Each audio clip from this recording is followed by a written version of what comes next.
Nala, terima kasih buat sharingnya. Saya catat juga begitu banyak wisdom, begitu banyak poin-poin yang baik. Nanti kita akan elaborasi.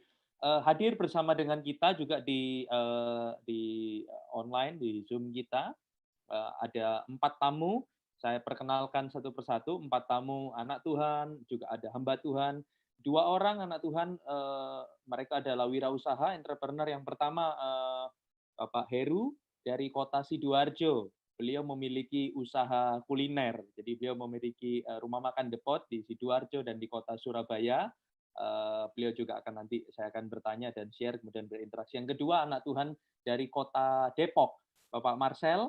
Pak Marcel memiliki usaha di bidang kursus mengemudi, driving course, juga mengalami krisis yang sama. Juga ada hamba Tuhan dari kota yang jauh dari kota saya, karena saya ada di Sidoarjo, di Medan, Pendeta Dedi dari GKB House of God di kota Medan. Beliau juga mengalami tentunya sebagai gereja, juga mengalami dampak, mengalami krisis yang sama. Juga ada hamba Tuhan dari kota Binjai, Pendeta Edison. Beliau juga nanti kita akan saling berinteraksi. Pak Edison, ini tadi yang dikatakan Mas Nala, kita semua di rumah, bahkan Pak Edison juga berkendara, lagi berhenti tadi katanya, safety driving, berhenti, kemudian juga bisa mengikuti kita dalam situasi kondisi apapun. Jadi saya mungkin akan bertanya kepada tamu, kita 4 orang, 2 entrepreneur, wirausaha, dan 2 dari hamba Tuhan. Sebelum nanti kita bahas pertanyaan. Mungkin yang pertama yang saya akan tanyakan, pertanyaan yang sama kepada semua tamu kita. Yang pertama, apa dampak yang dialami di organisasi Anda, di usaha dan juga di pelayanan, kalau itu gereja? Apa dampak yang dialami karena krisis ini? Dampaknya apa? Dan upaya apa yang Anda sudah lakukan untuk menghadapi krisis ini? Jadi 2 pertanyaan itu bisa share apa yang sudah dikerjakan, apa yang dialami, lalu diberi kesempatan prioritas karena tamu boleh mengajukan pertanyaan jika ada ke narasumber kita yang sudah ada. Saya mulai mungkin dari Bapak Heru dari Sidoarjo, seorang wirausaha di bidang kuliner. Silakan Pak Heru. Halo, salam kenal buat semuanya. Saya pengusaha kuliner di Sidoarjo, satu Depot. Kalau untuk dampaknya orang bilang kalau mungkin kuliner selama masa-masa pandemi ini orang masih cari kuliner, ya benar. Tapi yang jualan juga masih banyak. Dan khususnya di tempat saya karena saya masakan Chinese food rumahan, segmennya menengah, ya segmen menengah. Itu juga terasa dampaknya. Jadi yang paling utama secara omset itu dibandingkan dengan bulan-bulan sebelumnya itu jauh menurun kurang lebih 50%. Dan itu yang dampak yang paling terasa. Walaupun di tempat saya pun juga sudah berjualan secara online ya. Secara online dan selama ini juga sudah 70% online, tapi itu pun juga masih berdampak. Kemudian apa yang sudah dilakukan karena secara pemasukan juga berkurang dan untuk itu kita juga menyesuaikan jumlah karyawan. Jadi dari sebelumnya itu setiap hari kurang lebih ada 12 orang, dengan terpaksa kita merumahkan sebagian orang, jadi kita mengurangi jumlah karyawan dan juga mengurangi jam kerja. Jadi dari 12 orang kita ada 2 orang yang mungkin baru, kita terpaksa untuk mem-PHK, bukan mem-PHK juga, jadi memberhentikan mereka. Kemudian dari 10 orang kita masih harus pangkas lagi. Jadi kita pangkas, jadi satu hari kita kerja 7 orang. Jadi ada 3 orang yang bergantian terpaksa diliburkan, terpaksa di off-kan supaya untuk menutupi biaya, mengurangi biaya operasional. Jadi itu yang paling terasa dan sampai hari ini masih terus berjuang, jadi mencari cara lagi, sudah berusaha mengurangi, kalau tadi bilang mengurangi bahan-bahan yang tidak perlu, mengurangi jumlah karyawan, sudah kami lakukan semua, tapi sampai saat ini, sampai hari ini pun kita masih putar otak lagi supaya bagaimana ini tetap bisa berjalan dan juga bisa memenuhi kebutuhan semua karyawan. Itu yang paling terasa dari usaha kuliner di tempat saya. Ya, saya surprise karena tadi Pak Heru bilang kuliner sangat problem di pemahaman kita. Mungkin orang awam, oh orang masih belanja aplikasi pengantar makanan online juga masih banyak. Ternyata juga sangat terdampak. Mungkin Pak Heru ada pertanyaan ke salah satu narasumber. Diberikan kesempatan kalau ada pertanyaan. Pertanyaannya mungkin secara, kalau kita tadi saya bilang sih kalau secara kuliner kesulitannya ini sekarang juga bukan sekedar daya beli masyarakat yang turun ya, tapi ada juga untuk usaha-pengusaha yang lain, kita juga tergerus oleh restoran-restoran yang besar. Jadi restoran yang besar yang mungkin modelnya secara modal mereka lebih kuat, jadi mereka bikin promo. Jadi di tengah pandemi krisis ini tetap ada yang bikin promo. Dan kalau kita di tempat saya nggak semua tempat saya buat promo, tapi untuk khususnya di Surabaya, kalau kita nggak ikut promo itu restoran kita pasti bakal sepi gitu ya. Kalau tadi berkurang 50% di Sidoarjo, kalau di Surabaya bisa jadi berkurang sampai jadi tinggal 30%. Kenapa? Karena orang-orang lagi mungkin lagi berhemat ya, kencang-kencangnya cari promo, dan yang bikin promo adalah restoran-restoran yang besar gitu. Yang secara budget mungkin mereka sudah mapan istilahnya ya. Tapi kalau kita yang restoran yang usaha keluarga sendiri, kita nggak punya cukup modal untuk promo, dan kita kalah di sana, dan itu membuat juga bisnis kita semakin turun. Mungkin bagaimana strategi kita yang bisa kita lakukan untuk istilahnya kita harus menghadapi bukan sekedar perjuangan sendiri ya, tapi juga harus menghadapi restoran-restoran yang besar yang mereka punya dana, ya boleh dibilang punya dana nggak terbatas untuk promo. Gitu. Itu sih, bagaimana strategi kita menghadapi restoran yang seperti itu. Mungkin itu. Ya. Oke, makasih. Mungkin mempersingkat waktu ini karena strategi di bidang usaha. Mungkin saya langsung lempar Pak Cawir dengan singkat, mungkin bisa memberikan tanggapan atau jawaban atas diskusi ini. Bagaimana masih harus mengalami persaingan di Gencet dengan modal yang lebih besar. Jadi di tengah krisis juga masih harus bertarung modal. Apa yang tipsnya kira-kira yang harus dilakukan bagi wirausaha yang mengalami masalah seperti ini? Silakan Pak Cawir. Terima kasih Pak Heru. Mungkin saya tidak bisa memuaskan jawaban Pak Heru karena situasi seperti ini memang ya sulit. Tapi kalau kita bisa mengakui bahwa kita mengalami kesulitan, saya kira yang paling utama yang bisa kita lakukan saat ini adalah bagaimana supaya kita masih bertahan, ya, tanpa kehilangan semangat, dan saya yakin pada waktunya ini akan selesai, kita bangkit kembali. Jadi realistis dengan apa yang ada, kemudian minta Tuhan untuk boleh memberikan hikmat sehingga ada terobosan yang tak terpikirkan sama sekali, tetapi sebelumnya kita harus menerima kenyataan bahwa kita sedang menghadapi masalah. Mungkin fokus kita adalah bagaimana supaya bisa bertahan, kita lewati masalah ini, krisis ini dengan baik, sehingga pada waktunya dia selesai kita bisa bangkit kembali. Demikian Pak Heru. Terima kasih Pak Cawir. Jadi mungkin unik tiap bisnis strategi berbeda, tetapi tipsnya adalah yang penting bertahan dulu. Jadi sekarang kita survive dulu, kira-kira gitu ya Pak Cawir. Survive dulu itu sudah puji Tuhan, sambil kita bertahan hidup, kita minta wisdom dari Tuhan cara spesifik apa strategi yang harus dilakukan. Tapi tadi Pak Heru sampaikan poin yang kedua, upaya-upaya yang sudah dilakukan menghadapi krisis itu persis seperti yang disampaikan Pak Sulaiman.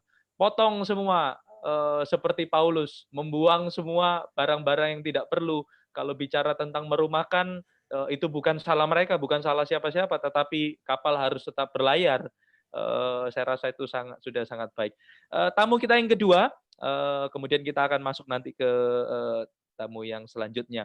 Masih dari bidang wirausaha, Pak Marcel di Kota Depok yang punya usaha kursus mengemudi.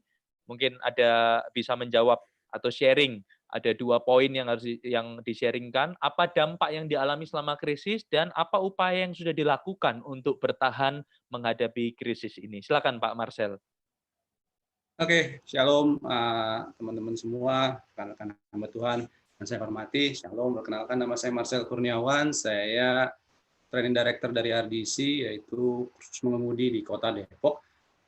Jadi apa dampaknya terhadap bisnis kami? Yang pasti pendapatan menurun ya. Pendapatan menurun sampai 90% dari biasanya karena memang ada aturan dari pemerintah untuk lembaga kursus itu untuk tutup sama sekali, nggak boleh beroperasi. Dan juga kami diarahkan untuk online. Cuma yang namanya kursus mengemudi ya susah-susah gampang untuk online gitu kan. Jadi akhirnya yang kita lakukan adalah pertama lebih banyaknya bikin usaha di bidang sembako. Jadi saya jualan sembako dulu sementara, terus juga tapi ya ini saya belajar dari Pak Cawir bahwa hubungan itu adalah sesuatu yang memang perlu dipertahankan. Jadi dalam kondisi seperti ini saya datangi teman saya yang seorang distributor telur, terus saya bilang bisa nggak saya jadi reseller, tapi bayarnya belakangan, dan dikasih seperti itu kan. Terus juga ada teman yang dia reseller barang-barang juga, jadi istri saya bagian ke situ, dan itu akhirnya kami bisa berjalan tanpa modal seperti itu, dan akhirnya kami bisa ya setidaknya seperti yang Pak Cawir bilang tadi, bertahan lah seperti itu. Dan yang kami lakukan juga memang ada solusi dari pemerintah, yaitu kartu prakerja ya. Jadi kebetulan kami memang secara legalitas sudah, puji Tuhan, sudah kita usahakan dan memang sudah ada semua.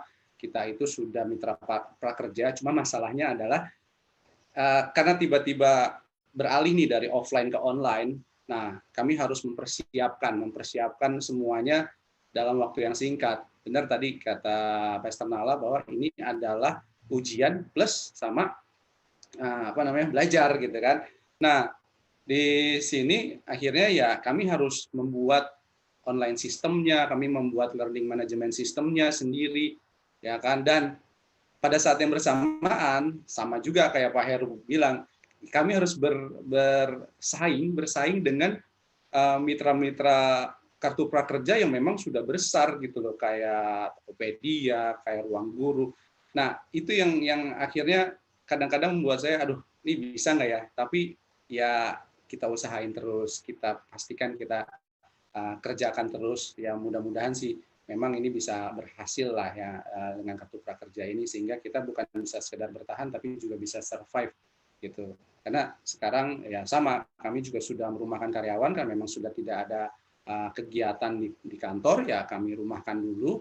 Dan sekarang untuk survive ya dari investasi kami sebelumnya gitu kan, dan juga dari usaha-usaha kami yang baru seperti itu. Nah, saya rasa itu aja sih Om Victor ya. Seperti itu yang sudah kami lakukan. Oke, makasih. Ada pertanyaan mungkin Kak Marcel, ada pertanyaan ke narasumber? Oke.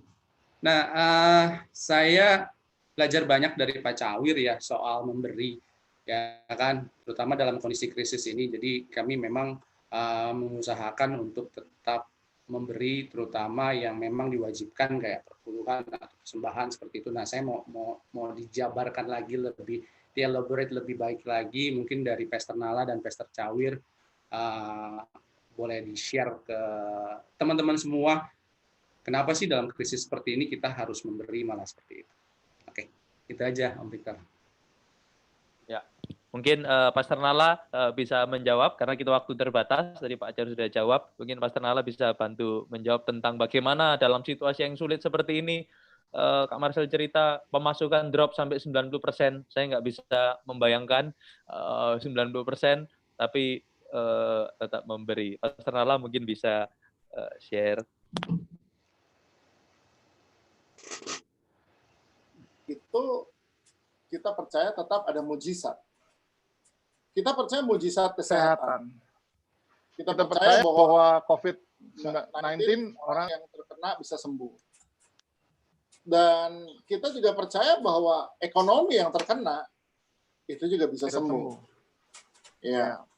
Jadi jangan berhenti untuk memberi karena misalkan perpuluhan itu kan tetap miliknya Tuhan, harus kita kembalikan. Ya.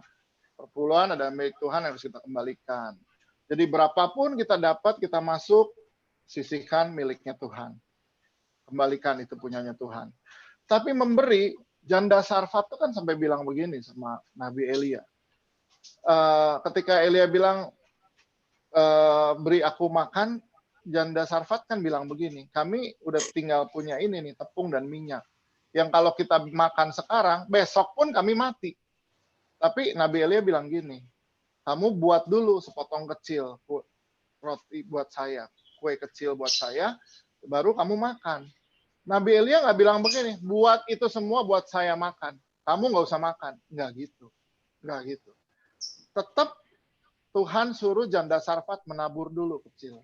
Sepotong kue kecil, dia tabur dulu. Sisanya dia makan. Dan mujizat terjadi. Jadi mujizat terjadi sehingga akhirnya tepung dan minyak itu tidak habis-habis sampai musim kering berlalu.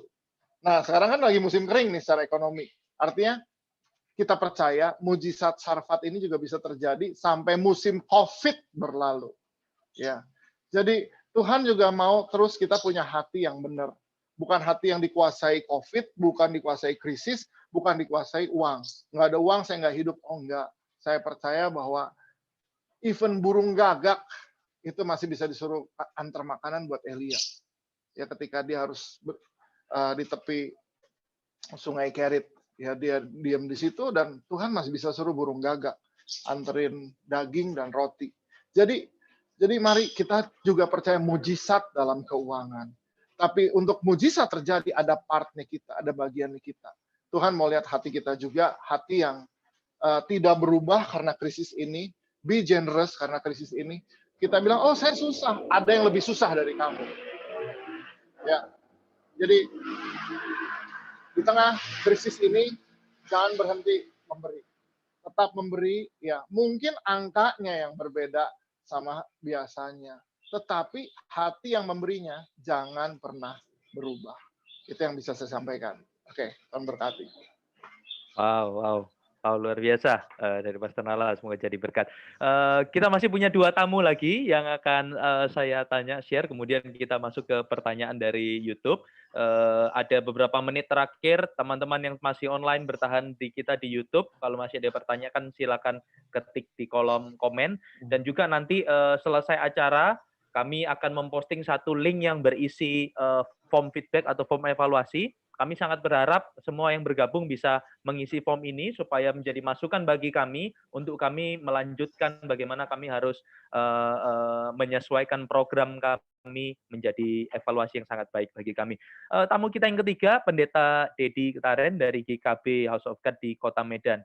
Pertanyaan yang sama, yang pertama mungkin Pastor Dedi bisa cerita apa dampak yang dialami di gereja pelayanan Pak Dedi dan apa yang sudah dilakukan dalam menghadapi krisis ini. Silakan, Pak Dedi.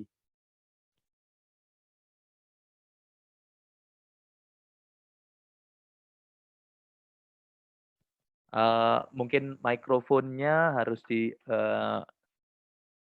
unmute. Oke. Halo? Oke. Sudah bagus, Vic? Halo? Sudah oke. Baik, salam semuanya. Hamba-hamba Tuhan dan semuanya para pembicara.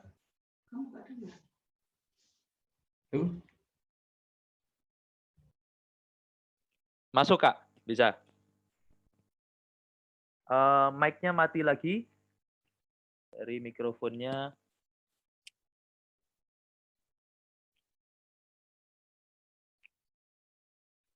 Bisa di unmute. Mungkin Kak Dedi yang harus. Oke, sudah. Oke. Salam semuanya. Ya. Sekali lagi, salam semuanya. Saya Pendeta Dedi Ketarun dari Medan, GKB House of God. Terima kasih untuk kesempatan hari ini. Kita mau cerita tentang apa yang kita alami, dampak daripada pandemi COVID-19 yang kita alami bersama-sama sebagai gereja Tuhan. Pertama, dampak yang paling besar adalah bahwa kita tidak bisa lagi beribadah. Itu sangat besar sekali pengaruhnya. Dan akhirnya itu akan sangat seperti yang disampaikan oleh Pastor Nala tadi, kita harus berubah, dipaksa untuk berubah. Selama ini kita tidak paham tentang yang namanya online service, kemudian kita hari ini harus belajar untuk online service, kemudian harus berkembang bertahap untuk berubah dari hari ke hari untuk membuat online service-nya semakin baik. So itu sangat berdampak sekali karena ketika tidak beribadah, maka interaksi kita dengan jemaat juga sangat berkurang. Karena itu bagi kita ini dampak yang paling besar lah. Karena ibadah itu untuk kita bisa bersama-sama itu sangat berdampak besar ya. Karena kalau kita nggak kumpul rasanya kurang afdol katanya orang Medan ya.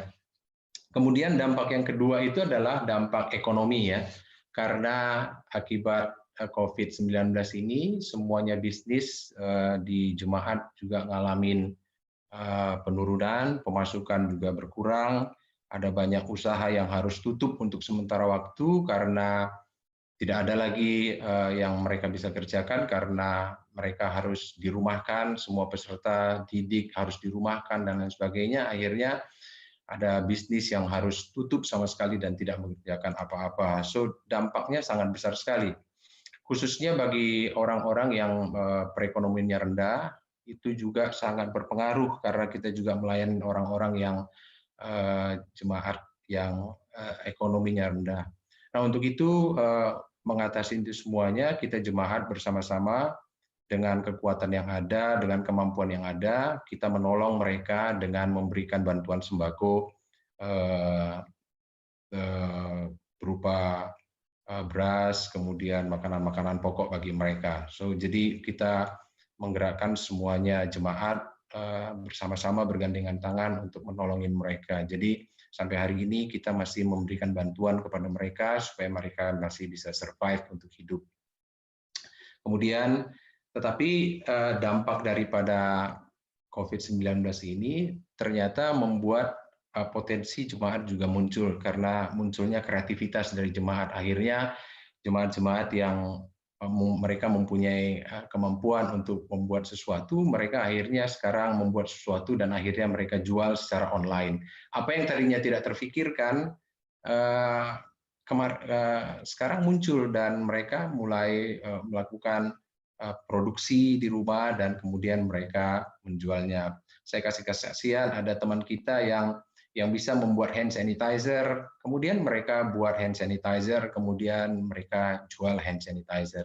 Kemudian ada orang-orang yang bisa membuat sekarang butuh makanan-makanan yang cepat saji, ada orang-orang yang bisa membuat bandrek, tetapi bandreknya itu dalam bentuk yang saset. Dan itu dibuat, diproduksi, dan kemudian bisa dijual. Ternyata keadaan ini membuat orang-orang juga menjadi kreativitas. Kemudian ada orang-orang yang bisa membuat makanan-makanan, kemudian mereka buat, dan akhirnya mereka menjual makanan itu ke online. Dan itu merupakan dampak, tetapi memberikan dampak yang positif bagi jemaat Tuhan yang ada di gereja Tuhan di Medan hari ini. Saya pikir itu dampak yang kita alamin dan sejauh ini kita melihat bahwa Tuhan masih menolong kita untuk bisa survive dari keadaan yang kita hadapin sekarang. Sangat diberkatin tadi dari Pak Tarigan yang boleh menyampaikan pemaparan tentang bagaimana kita boleh mengatur cash flow kita, dan saya berterima kasih untuk itu, dan saya percaya seluruh jemaat yang hari ini juga menonton bersama-sama, mereka juga bisa mendapatkan pencerahan dari itu semuanya. Terima kasih. Ya. Puji Tuhan. Dari Pak Dedi ada pertanyaan mungkin untuk narasumber? So far itu dulu, Vic, ya. Oke, mantap. Sebelum ke tamu yang terakhir, tadi karena ada masalah koneksi, Pak Sulaiman tadi menyisakan beberapa poin terakhir yang putus. Biasanya ini poin pamungkas nih, jadi saya berikan kesempatan tambahan ke Pak Sulaiman melanjutkan yang tadi terputus karena koneksi. Kemudian saya akan berpindah ke tamu. Kemudian kita akan jawab beberapa Q&A dan kita akan tutup. Teman-teman yang masih bergabung bersama kami di YouTube, admin akan posting link yang berisi form evaluasi. Kami sangat terbantu nanti kalau teman-teman Bapak Ibu Saudara bisa mengisinya menjadi masukan bagi kami untuk kami memperbaiki program-program kami. Silakan Pak Sulaiman menyelesaikan tadi poin yang tersisa.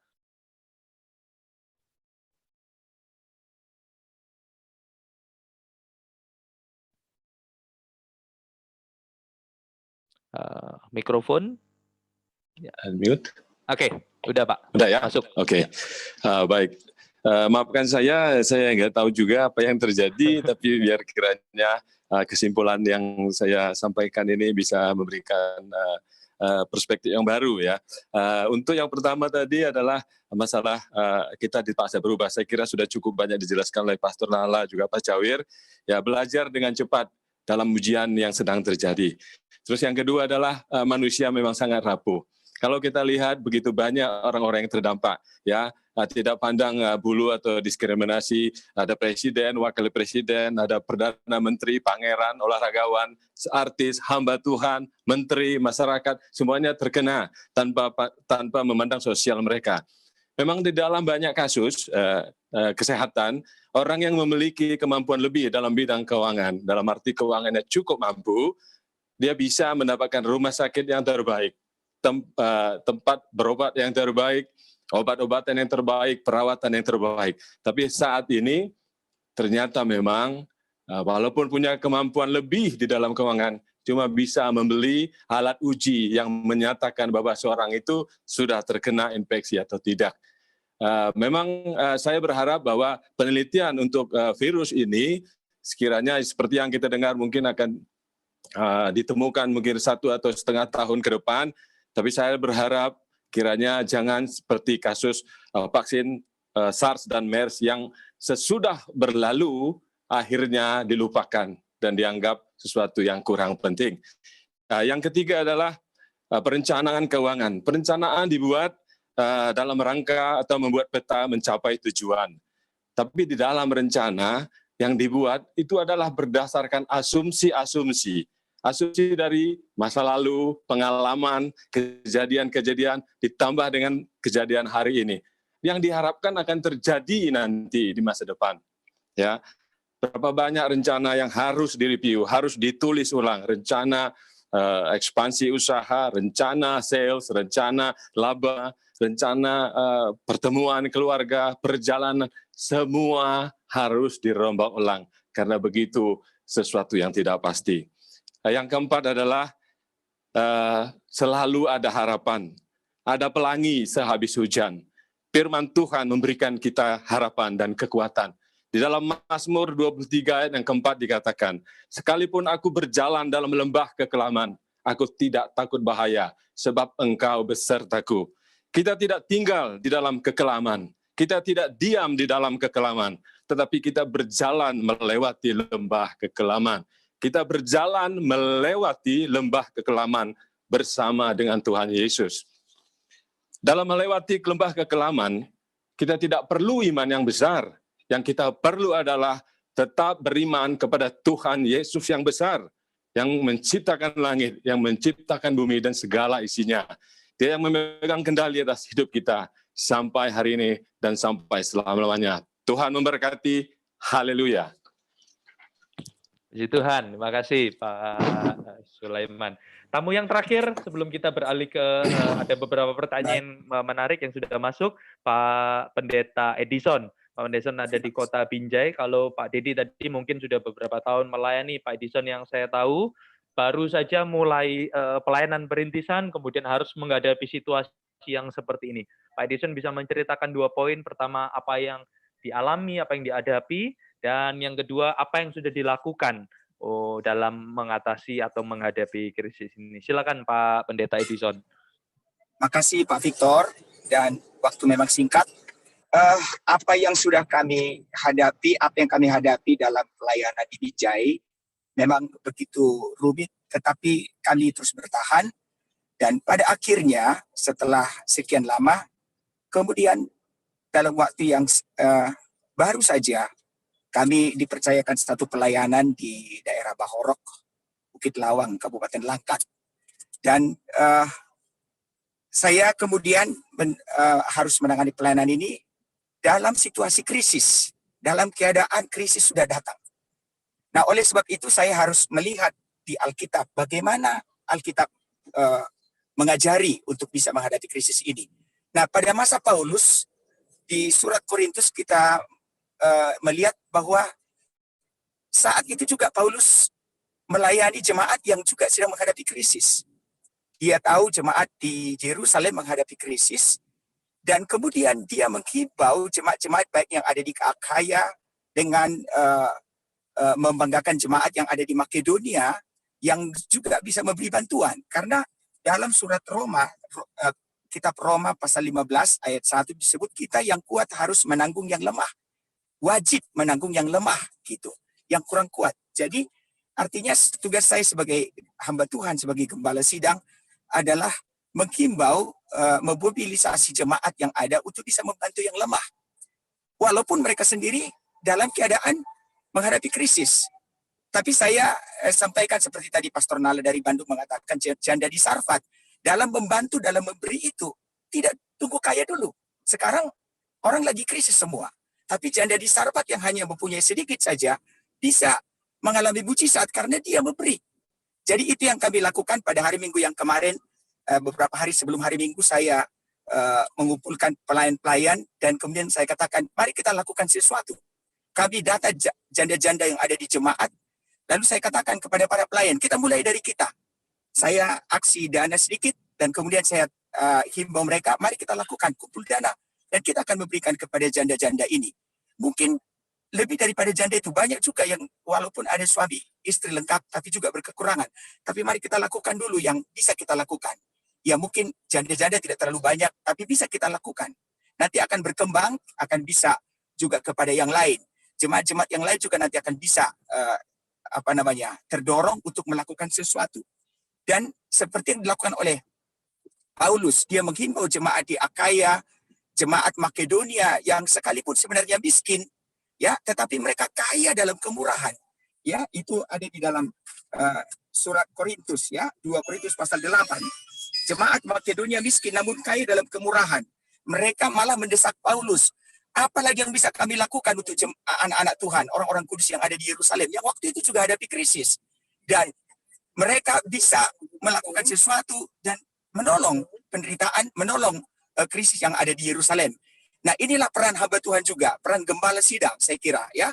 Jadi kemudian ini yang kami lakukan, sebab firman Tuhan menjadi acuan kita. Memang firman Tuhan sudah menubuatkan sejak gereja mula-mula, 2 Timotius pasal 3 ayat 1 disebut bahwa zaman akhir akan datang masa yang sukar. Bahkan akan ada penganiayaan. Jadi seharusnya gereja dalam posisi siap menghadapi apapun. Gereja harus dalam keadaan siap karena sudah dinubuatkan. Khotbah Tuhan Yesus tentang akhir zaman juga menubuatkan bahwa akan datang masa yang sukar. Akan ada kelaparan, akan ada bencana-bencana. Jadi artinya gereja harus dalam posisi siap. Hamba-hamba Tuhan mengingatkan jemaatnya untuk bisa berbuat sesuatu di tengah krisis ini. Nah, apa yang kita lakukan tidak muluk-muluk lah. Apa yang bisa kita lakukan kita kerjakan. Yang kecil kita kerjakan, nanti Tuhan akan berkatkan lagi dengan berkat yang lebih besar lagi. Yang bisa kami lakukan, apalagi baru 1 bulan saya menangani jemaat yang baru ini, dan itu yang kami lakukan. Memobilisasi jemaat sekalipun mereka dalam kekurangan, tapi seperti jemaat di Makedonia, walaupun mereka miskin, bahkan menderita, tapi mereka kaya dalam kemurahan. Orang miskin bukan berarti tidak bisa berbuat kasih. Orang miskin bukan berarti tidak bisa berbuat banyak. Orang kaya belum tentu mau berbuat juga. Ya, bisa saja juga dia tidak rela memberi. Tapi ini orang miskin yang bisa memberi.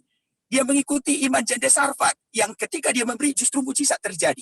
Hari-hari ini Ketika kita mau sharing, ketika kita mau berbagi, ketika kita mau mengangkat penderitaan orang, maka mujizat bisa akan terjadi. Saya kira dalam waktu yang singkat ini, saya sudahi sampai di sini saja sesuai dengan firman Tuhan yang saya persiapkan. Saya tahu masih banyak lagi nanti pertanyaan. Terima kasih untuk semua narasumber yang sudah saya dengar dan sangat memberkati sekali. Tuhan Yesus memberkati. Terima kasih Pak Victor.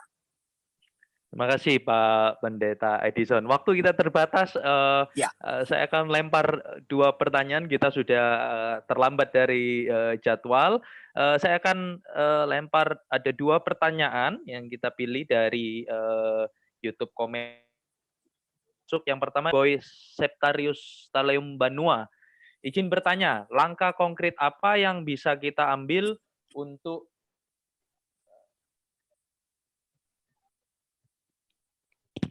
langkah konkret apa yang bisa kita ambil untuk menolong mereka yang dirumahkan atau di PHK akibat pandemi ini? Nah, ini pertanyaan dari Boy. Silakan mungkin ada yang mau menjawab dari narasumber, Pak Sulaiman atau Pak Cawir. Mungkin ini sangat spesifik, sangat praktikal terkait dengan kalau ada untuk menolong mereka yang menjadi dampak kehilangan pekerjaan atau dirumahkan karena akibat pandemi ini. Bisa bantu mungkin Pak Cawir atau Pak Sulaiman atau Pastor Nala? Pak Cawir, silakan Pak.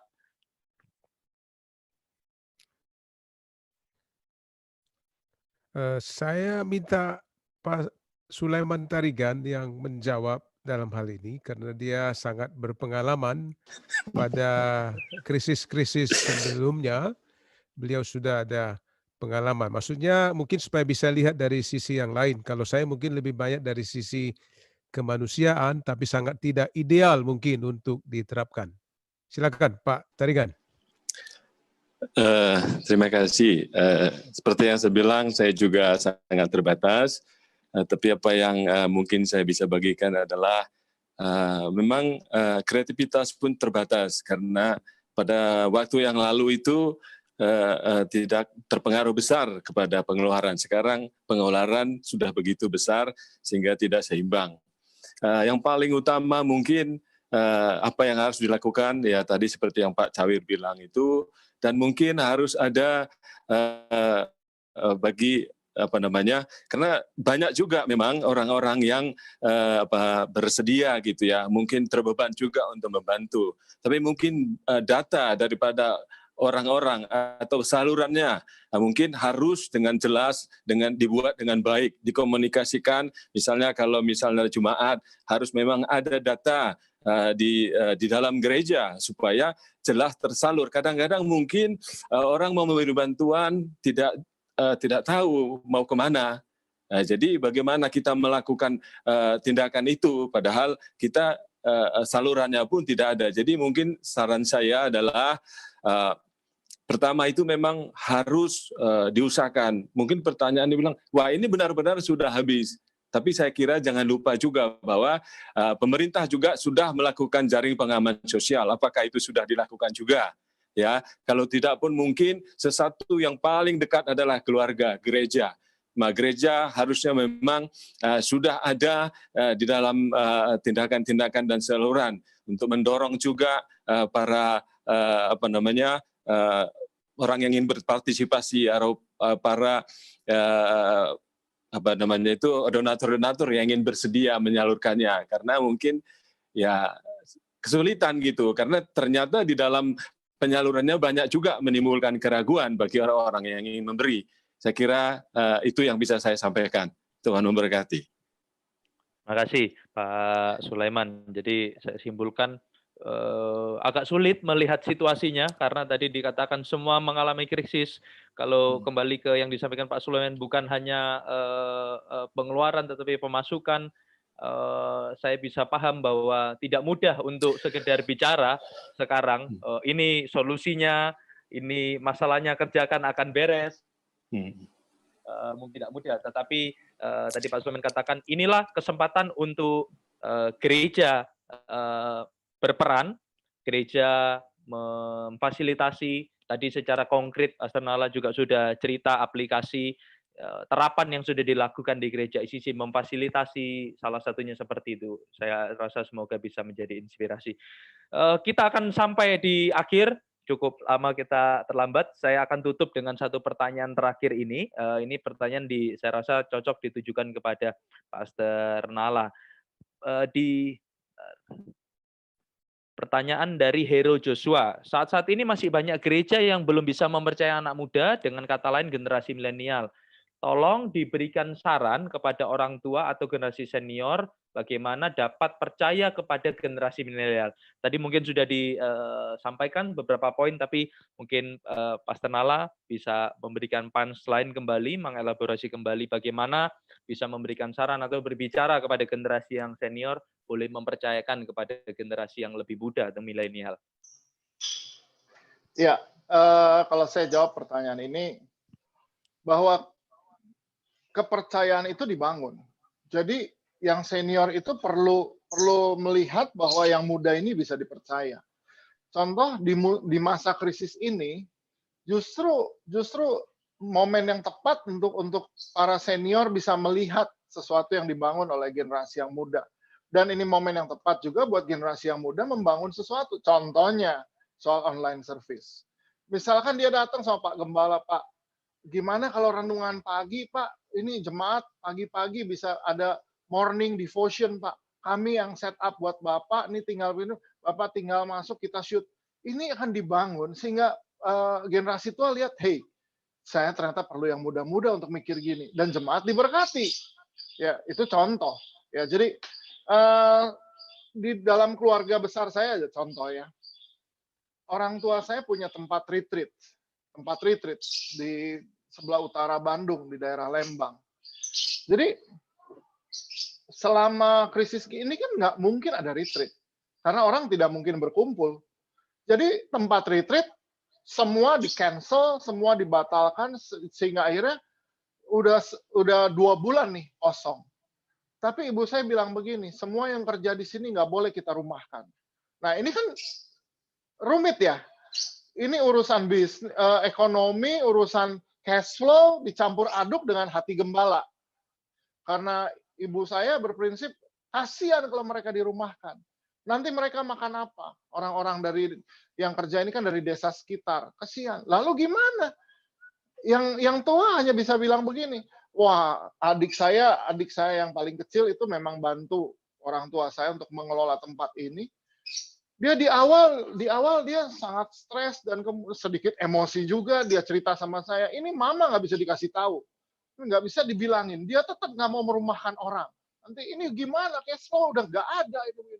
Jadi dari tension yang tinggi, tiba-tiba adik saya punya ide. Hey, kita ini punya dapur besar, punya tukang masak banyak, punya tenaga banyak.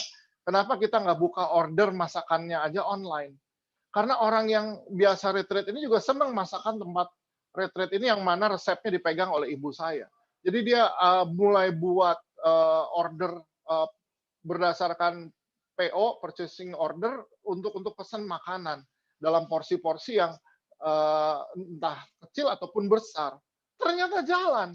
Minggu pertama dia bilang, bayangkan, pesanan 1 minggu itu menutup gaji untuk 1 bulan. Ya. Jadi mulai mata orang tua saya tercelik, oh iya bisa ya. Memang adik saya bilang gini, ada, tapi nggak tahu ini, apakah mama nih gengsi nggak nih dari yang ngelola tempat retreat sekarang jualan makanan online. Ternyata enggak, mama saya excited justru. Dia juga tawarin ke teman-temannya, oh ada masakan ini, ada masakan ini.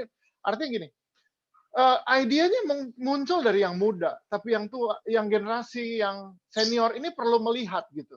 Oh, ini oke apa enggak? Saya umur 53, di gereja udah termasuk yang di atas 50.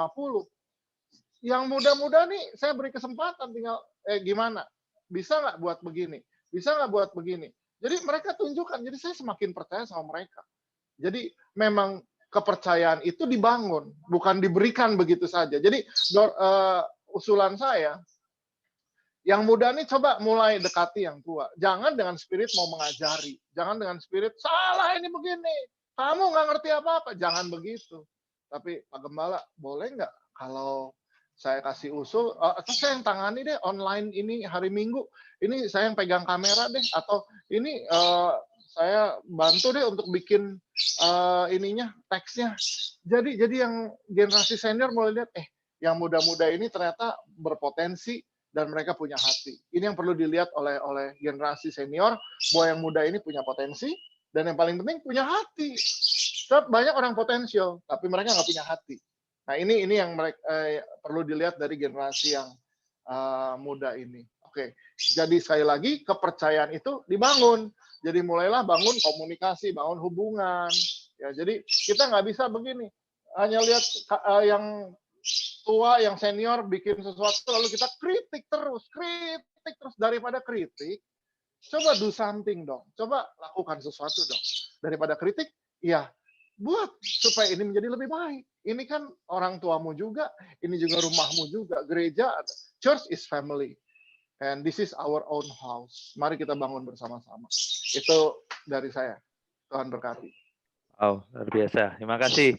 Serala itu pertanyaan terakhir sekaligus pertanyaan penutup. Nggak terasa kita sudah habiskan waktu 2 jam. Kita harus akhiri karena tadi disinggung juga kuota sekarang jadi komoditi ini. Kuota sudah jadi mahal sekarang. Tapi anyway, saya percaya saya sendiri selama 2 jam ini mendengarkan itu saya dengarkan sesuatu yang luar biasa, banyak wisdom, banyak poin. Jadi untuk penutup singkat saja beberapa kalimat closing statement dari setiap pembicara. Saya berikan kesempatan closing statement dari setiap pembicara. Dari pembicara pertama Pak Cawir, nanti langsung saja disambung oleh pembicara kedua Pak Sulaiman dan kembali Pastor Nala. Closing statement, kemudian saya akan berikan satu pengumuman, announcement, kemudian kita akan tutup. Kita minta Pastor Nala untuk menutup semuanya dalam doa. Silakan Pak Cawir, closing statement pendek saja. Apa yang kita dapat pelajari dari yang sedang kita hadapi ini? Mari kita bertanya kepada diri kita, sebagai seorang pemimpin, ternyata krisis menolong kita untuk sekali lagi menyadarkan kita bahwa hidup di luar daripada kita. Terlalu banyak pertanyaan yang tidak ada jawabnya ataupun belum kita dapati jawabnya hari ini. Ini membuat kita semakin membumi dan menjadikan kita ternyata kita perlu orang lain, kita perlu tim, terlebih kita perlu bergantung kepada Tuhan. Banyak hal yang masih misteri, dan ini membuat kita menyadari bahwa pasti ada sesuatu yang jauh lebih besar dari kita yang mengendalikan alam ini. Dalam iman Kristiani kita yakin itu bahwa itu berujung pada satu pribadi, yaitu Tuhan Yesus Kristus. Yesus berkata, aku tidak datang untuk membinasakan dunia, tetapi aku datang agar dunia dapat diselamatkan. Dan itulah hatinya Tuhan buat kita. Keselamatan kita dari segala hal yang mungkin akan menghancurkan dan merampok kita, tapi Tuhan mengasihi kita, menerangi kita, membimbing kita dalam perjalanan kita sebagai manusia-manusia yang membawa gambarnya Tuhan. Tuhan memberkati.